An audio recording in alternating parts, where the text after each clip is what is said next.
महापालिका निवडणुकीसाठी अर्ज दाखल करण्याचा आज अखेरचा दिवस आला तरी युती आघाड्यांचा काही ठिकाणी घोळ कायम। अखेरच्या दिवशी अर्ज दाखल करण्यासाठी उमेदवारांची धावाधाव।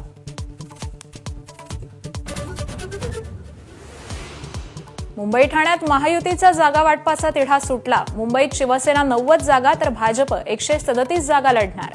ठाण्यात शिवसेना मोठा भाऊ, भाजप 40 जागा लढवणार। मुंबईत राष्ट्रवादी काँग्रेसमधील नाराजीबाबत बैठक। नाराज इच्छुकांनी नवाब मलिकांपुढे मांडली तक्रार। राष्ट्रवादी मुंबईत 65 जागांवर निवडणूक लढणार। सुनील तटकरेंच्या बैठकीत निर्णय। पुण्याचं महायुतीचं अजूनही भिजत घोंगडं। भाजपच्या फॉर्म्युल्यात शिवसेनेला केवळ 16 जागा, भाजप 140 जागांवर आज मुंबईत शिक्कामोर्तब होण्याची शक्यता। शिवसेना नेते रवींद्र धंगेकरांनी घेतली अजित पवारांची भेट। मुलगा इच्छुक असलेल्या प्रभागात भाजपनं 4ही उमेदवार जाहीर केल्यानं कोंडी। मुलगा राष्ट्रवादीतून लढणार का? चर्चांना जोर।